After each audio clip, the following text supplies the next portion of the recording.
Namaste and welcome everybody. Today we have Ratnil Deo from University of Sydney, who is part of our group in the Transitional AI Research Group Seminar Series. The topic is about deep dive, and Ratnil is a final year PhD student, and you can begin, yeah. Thank you, everyone. Just want to check whether you're able to see the slides or the presenter view. Hey, Rodney, can you just... Yes, no problem. Okay. Right, yeah, that should fix it. I was just wondering about the recording. Hopefully that's not messed up in the beginning. But thank you, everyone, for attending, for those that are here and those that are online. My name is Ratnil Deo, and I belong to a lot of different groups, right? So, firstly, I'm doing a PhD with the University of Sydney in the School of Geosciences. So that is linked to the Geocoastal Research Group. My supervisors there are Tristan Sells and Professor Jody Webster. Apart from that, I'm also working with the Transitional AI group here at UNSW with Dr. Hitash Chandra, as well as a few of my colleagues. I am sponsored by the Data Science for Data Analytics for Resource and Environments group. This is an IDTC group that funds a lot of, I think, a couple of PhD students, and I'm one of those sponsored students. The paper that I'm presenting today, or the presentation today, is about one of the, let's say, smaller contributions of this thesis that I'm working on. It's about making a small image classification dataset available for deep sea biota identification. Now, to begin with, just some facts to start us off. More than 70% of our planet is ocean, and 90% of that ocean is deep sea. Now, what is deep sea? Anything below 200 meters is generally considered as deep sea, below the photic zone. Now, why is it important? Basically, the sea absorbs a lot of the carbon that we are emitting, and it contributes to trillions of worth of emissions reductions. But the problem is we have very little knowledge about the sea. I don't remember who said it, but there was a quote that said that we know more about Mars than we know about the depths of our oceans. So basically, the idea of this project was to have a smaller contribution towards some knowledge in that particular realm, right? So what is happening in this particular area is we have three major players in the ocean exploration society. We have the Smith Ocean Institute, we have the NOAA Ocean Exploration, and the Nautilus Life Exploration Trust. Now, what these players do is they each have their own research vessels, and they send various research expeditions throughout the year, to capture marine data of various sorts, right? So one of the facets of this data is they use ROVs. An example is given here. This is the ROV Sebastian from the Smith Ocean Institute, right? This ROV is roughly the size of a 10-foot container. So these are relatively large machines, okay? And they send them to the depth of the ocean to get biological samples of whatever's there, and also to get video imagery and do transects of the seafloor, basically figure out what's down there. So all these three organizations, they are working with universities and government organizations to fund their work to explore the ocean and get as much data about the seafloor that they can. Now, issue with this is if I look at just one of the entities which I have worked on, which is the Smith Ocean Institute, every second or third day, they have a ROV dive where they deploy this Subashian of their research vessel Falco, and they record the entire dive, right? While they are capturing samples, while they're doing transacts. So all of those videos are recorded. And these videos are extremely lengthy. So they go from 8 hours to 4 hours, roughly. That's the average duration of each of these dive videos.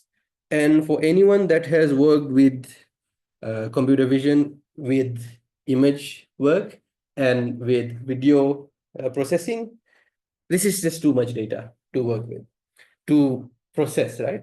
So that's the problem. There is a lot of these video data available, but very little work has been done with this video data because of the sheer volume of the data available. Now, the goal of this project was to somehow try to automate at least classification of some of the objects that are there, so that we can then later on try to improve this further and build a better model that is able to just do a biodiversity assessment, for example. Now, that's not what we did here, but this is just a contribution. This is a small contribution to that pool of work. So there has been lots of work done with these kinds of data, but most of them have been restricted to either one video where a marine scientist had looked at one video, or where a marine scientist has looked at a few of these ROV videos, but only looked at the abundance of one species of fish, where they have looked at the abundance of urchins, sea urchins. There's a project on that.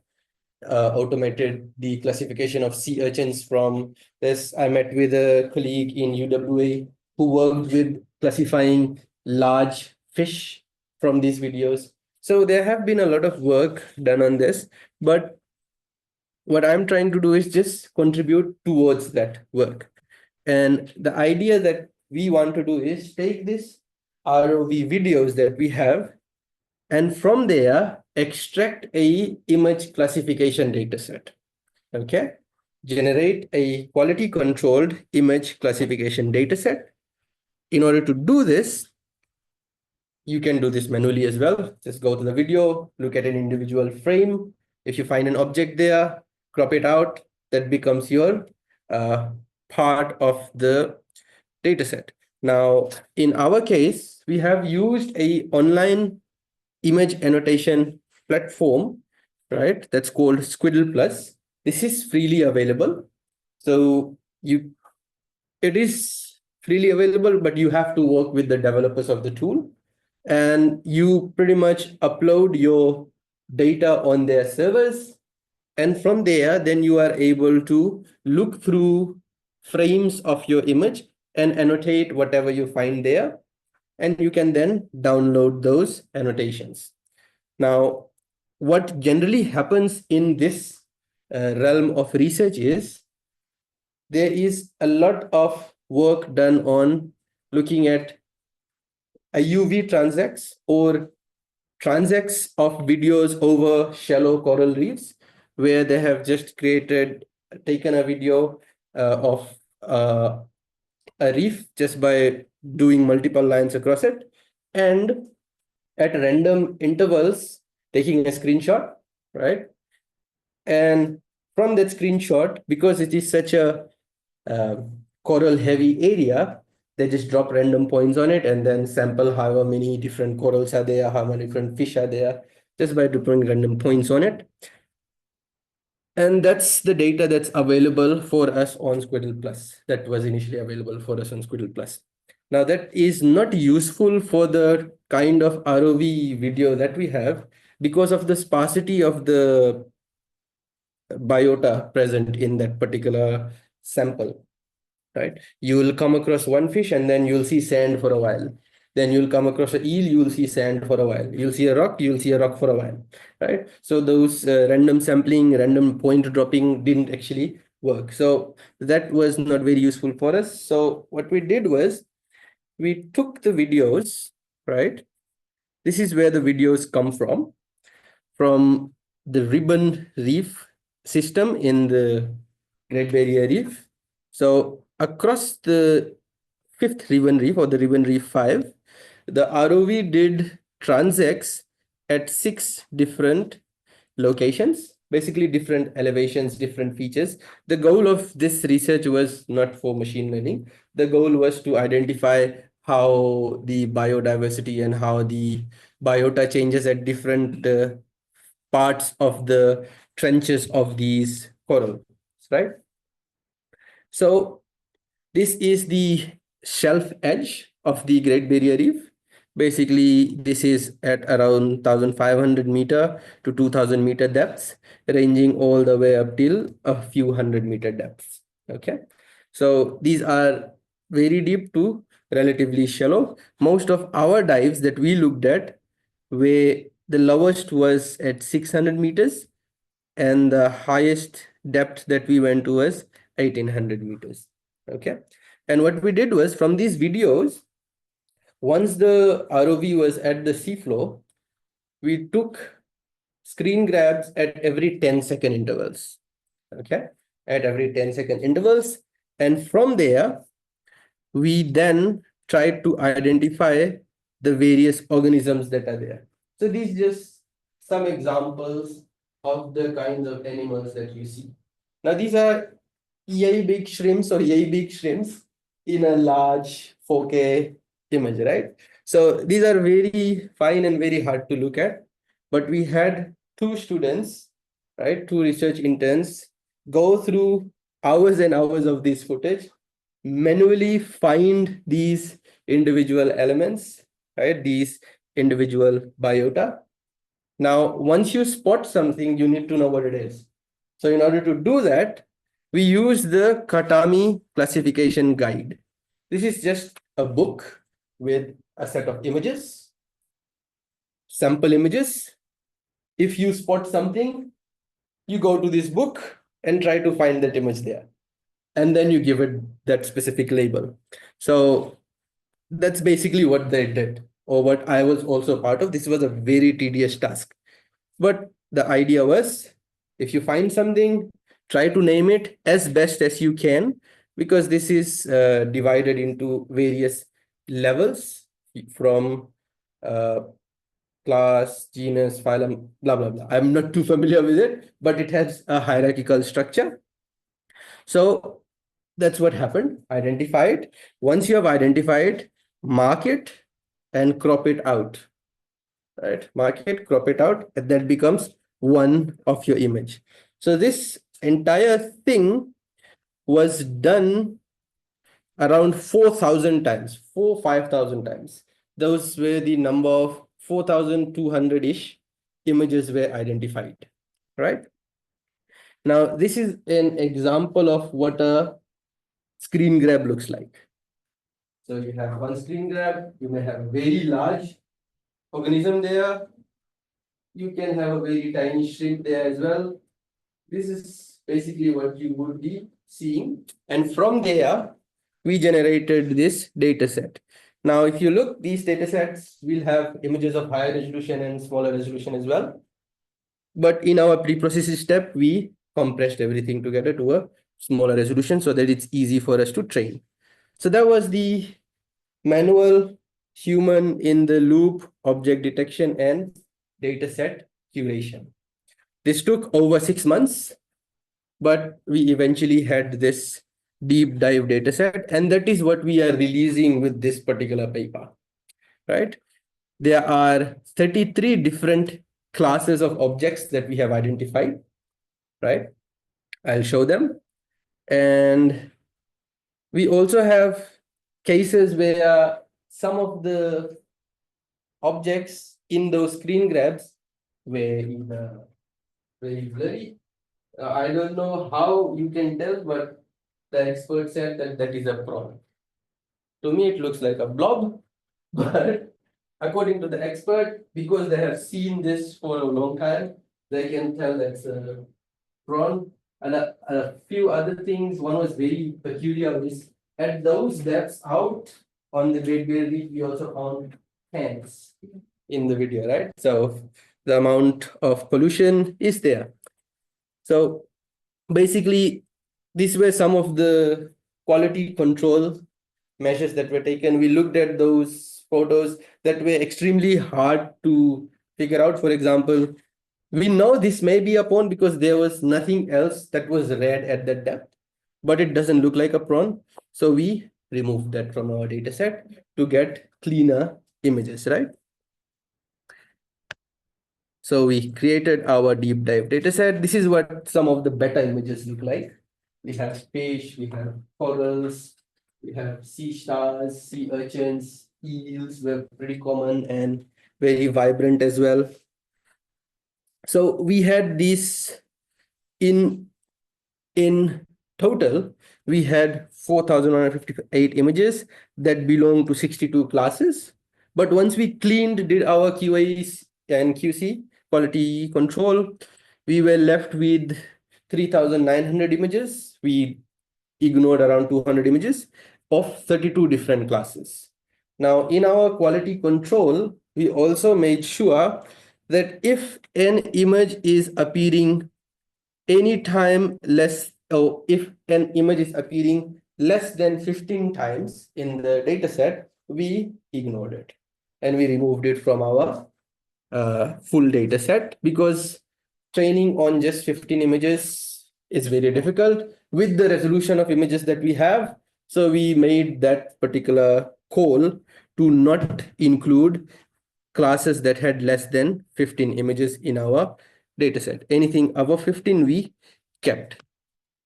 Now, even though we did that, we had a huge imbalance in our dataset, right?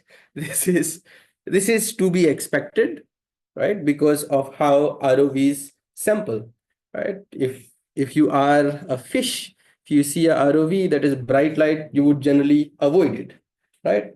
So because of that, we have a very high imbalance in the data set. We had loads of shrimps, but for some of the classes, we had very few instances. Extremely imbalanced data set. So what we did after we generated those around 4,000 images with 33 different classes, we actually wanted to see how good of a classification data set it is, right? So in order to test that, we tried several different pre-trained models.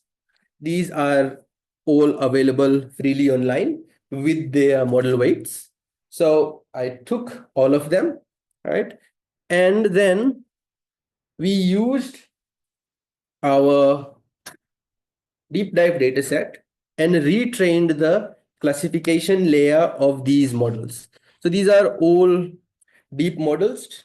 So I just removed the last few connections from these models and retrained it to classify our 33 classes that we had. Okay. Now, these models, all of them were initially trained on the ImageNet dataset. ImageNet dataset has 1,000 classes. And why is that relevant? Because some of those classes in the 1,000 classes of ImageNet overlap with the classes that we have in our deep dive dataset. Okay.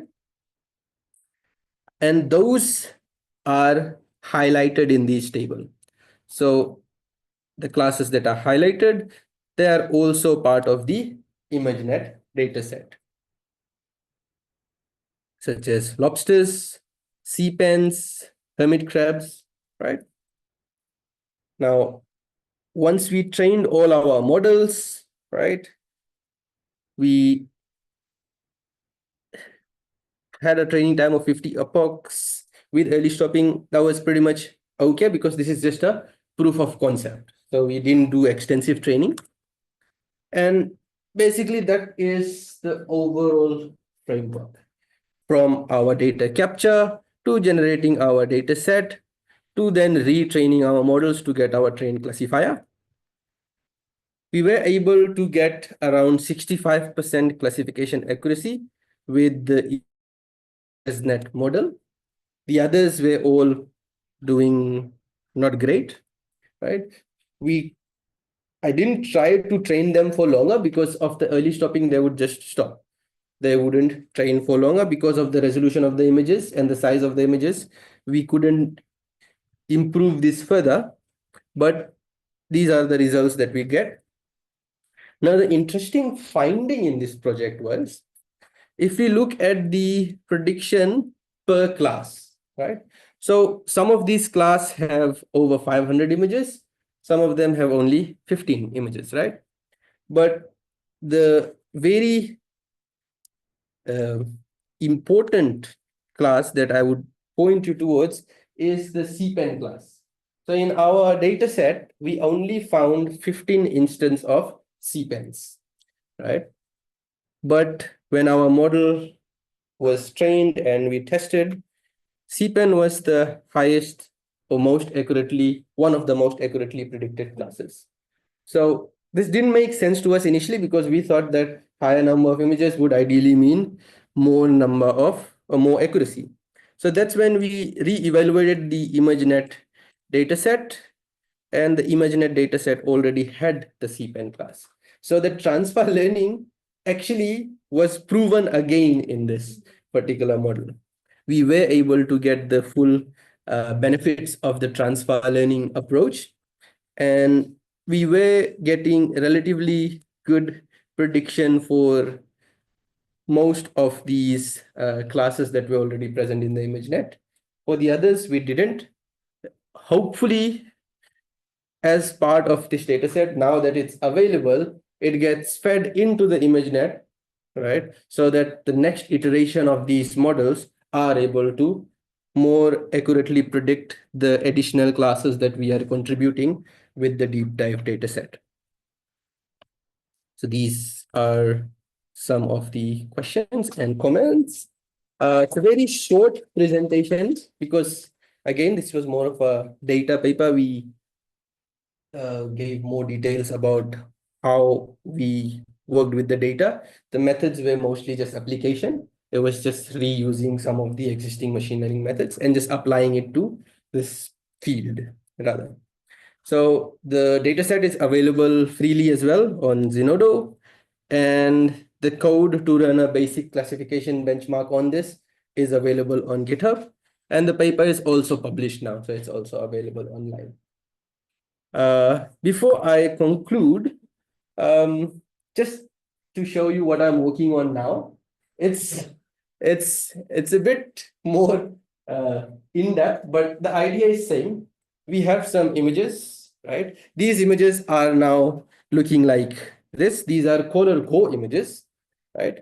Based on these coral core images, we are now creating our segmentation masks as to what are the elements present in this coral core. For example, this bright white section, that is algae.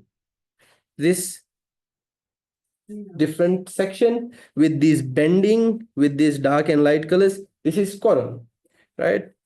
All of these similar looking stuff, this is microbialite. So we are generating this new data set, right? We are working on generating this new data set for image segmentation. We're trying to use the YOLO model on this.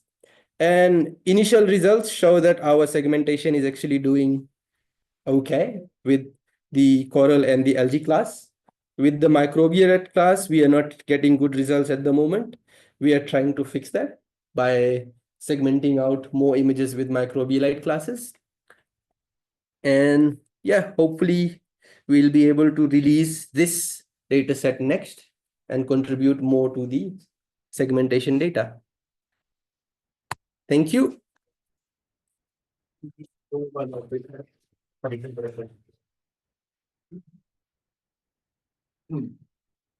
Zenodo to show the data.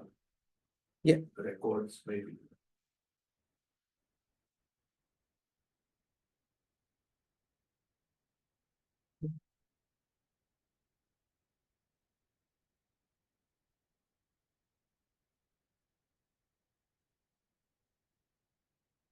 So this is just the basic repository. You only need to access the Coral classifier file. This is a Python file.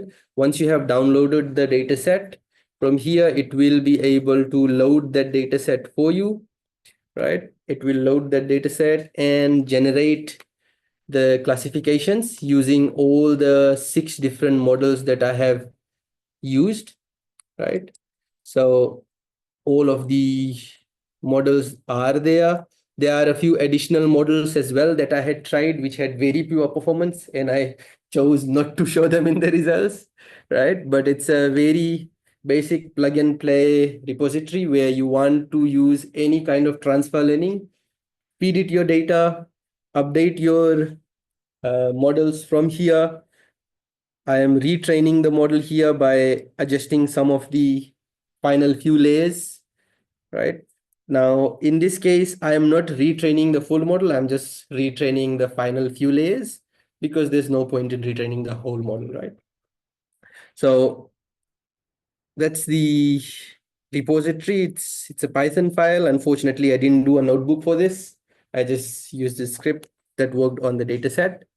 For the dataset, you can download it from here on Zenode.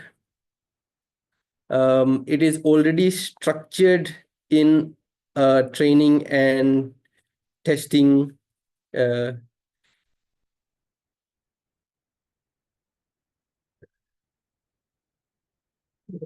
Just download. You can download it from here. It's already split into training, testing, and validation sets. So you don't have to pre-process it. The images are already of a fixed size. So they're pretty much just ready to use for anyone that wants to improve on the 65% accuracy that we have. I'm pretty sure there are going to be loads of tools available for you to do it. I guess some people are already downloading it, so that's good. That's it for this presentation. Okay, Thank you. Ratnil. We'll take some questions now from the floor. Yes, Yeah. Amuchi, you can come here probably.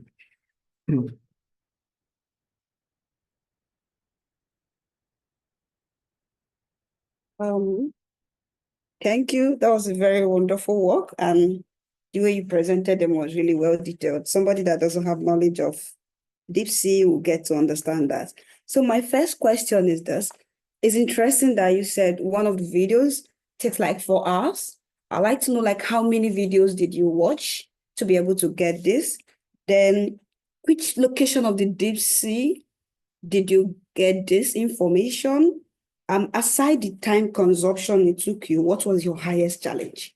Okay. And then was Katami classification able to identify these images accurately like you wanted them? Okay. All right. Thank you for that question, Amuchi. I think this slide pretty much explains some of those questions. So how long were those videos? 7 hours, 3 hours, 6 hours, 6 hours, 2 hours each, roughly. How many videos? 6. So each of these videos are then split into 10-minute, short 10-minute intervals. But in total, it's 7 hours roughly. At the location from the northern Great Barrier Reef around the Ribbon Reef 5 canyons. So this is, you have the mainland, then you have your forereef, not the lagoon, then you have your continental shelf. Okay, so these are images or videos from the slope that takes you from the continental shelf all the way to the lagoon. So it's right on the edge of the continental shelf and your lagoon edge. The lagoon edge is marked by these ribbon reefs. Okay, what was the third question? Sorry. Aside time consumption, what was the highest challenge in this project? Okay, apart from the time it takes to look at it, one of the hardest things was figuring out which in the quality control, which images are actually useful and which are not. So if it's a blurred red dot, we know it's a prawn, but it's a hard decision to make whether I should keep that blurred red dot or not.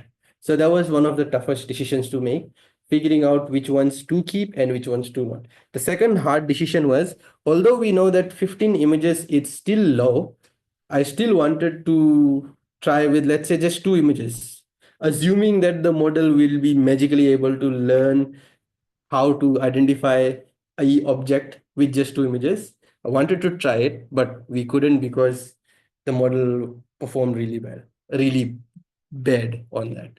So that was another thing that took a lot of time, was trying to automate this process. We wanted to take our images classification and then automate extraction of additional images around those frames. So all of these images are captured at 10-second interval frames, right?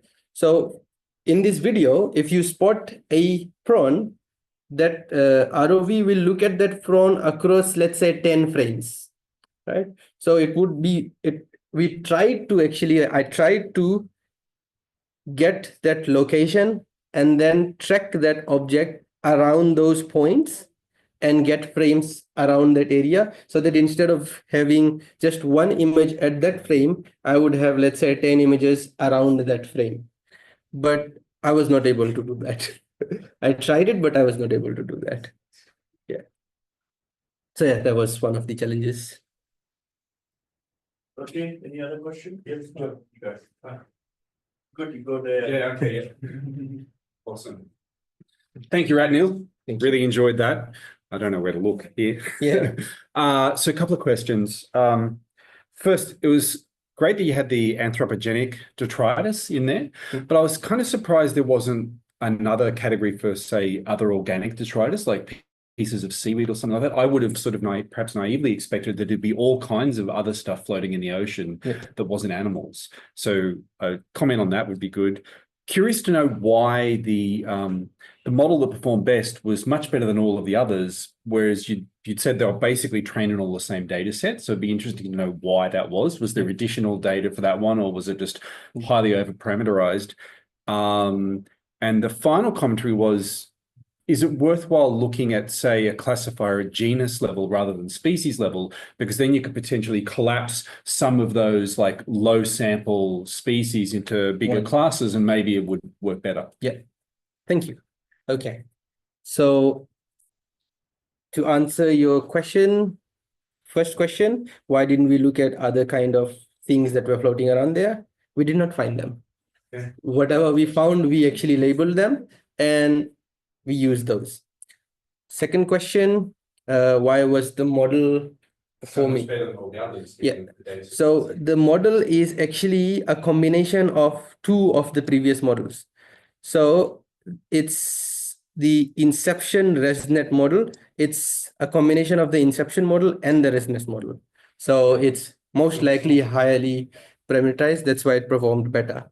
What was your third question? Third one was about, would it be better, could you get some advantage by classifying at genus level instead of the species level? So we had a discussion about this. The reason why we stick to this level was because there was a visual difference between the objects at those different levels. So if we combine the two, although if they are a same genus, but the way that they look are very different in terms of the morphotypes. That's why we stuck to this. Thank you.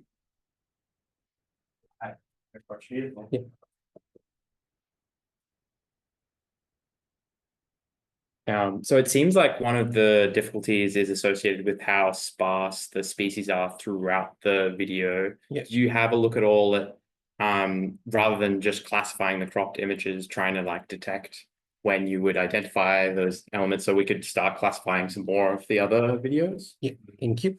That actually is now a work in progress, not for me, but there is an entire group of people that are working on this, where they are trying to first detect the organism automatically and then classify them. So there is work being done on this. Unfortunately, I did not do it. They have released an entire collection of dataset just a few months ago, where they're looking at just not cropping them out, but just pinpointing them in videos. Yeah. So yeah, there is work being done on it, but we didn't do it. Thank you. Any questions online? Yes, I had my hand up. First a comment and then a couple of questions, I guess. Earlier you mentioned that a reason for the unbalanced classes was that certain species might be scared of the light. Yeah. But I think it's the opposite, because many species are actually attracted to light. Yeah. And we know that because we use light for fishing for things like squid, right? Yeah. So it seems to me the unbalanced class thing the explanation might actually be the other way around. That's one. And another issue is the ROV makes a lot of noise as well. So Yeah, that would scare it them. attracts some species, but it also repels some other Tells species. others, yes. Yes. Another thing I was thinking about was the way the sampling was done with transects, whether that's the right way to do it. So a couple of reasons to think about that is, one is movement of marine species is often sensitive to, you get these so-called diel effects, depending on time of day, where you get vertical movement of the species. So that would mess up the transect notion, and unless you were doing the sampling at exactly the right time of day at those depths. And that relates to the other thing, is that the species, you're well below the thermocline there, I think. So with the depths you're looking at, so that's going to also have an impact upon the type of species that you're going to be observing at those depths. Yeah. Okay. So just to rephrase your question, whether doing transects in the fashion that is done in this particular example is the right approach. Again, this data that we got was from another project where they were trying to look at the different, not biota, but the different substrates and how the substrates change in the different environments, where depending on how deep they are and where in the canyon system they fall. So that's why these transects were chosen. And it's a standard approach, right, with the transects. But it's not great for what you're doing. So another way of doing that might be to think of doing it in terms of search. So what you could do is put some sort of sounders down to use sonar or something to pick up if there's anything down there, and then send the ROV down and follow a search pattern to find the things. True. That's actually a great idea.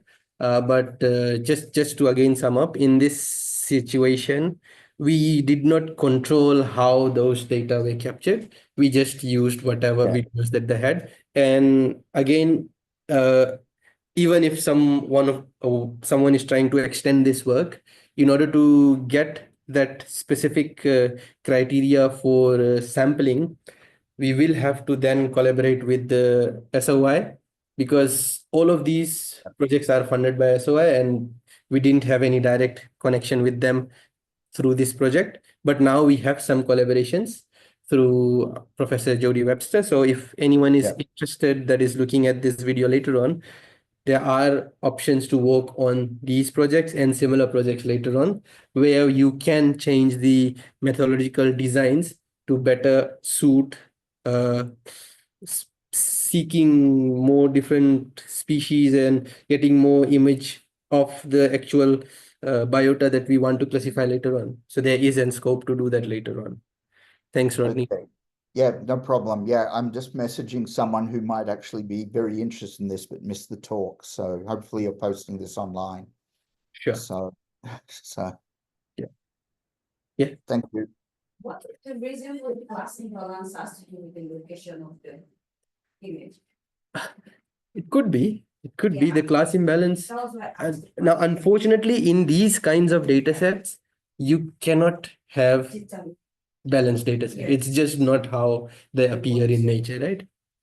My only other question was, since it's a data paper, do you have any other sensory readings from the ROV at the time, like the depth Yes. So it might help with Yeah. classification. So it does exist, but we did not tag the images to the depth. Okay, fair. But those data exist, but it just has to be extracted from the videos on Squirrel Plus. It has the time, depth, water temperature, and a few other parameters associated as well. Yes, it's there. Yeah. Thank you. Any other questions? I think we're getting thirsty for drinks. Yeah. And now, Yeah. right. Thank you, Rathnil, and all the best in submission for your thesis. Thank you, Thanks, everyone.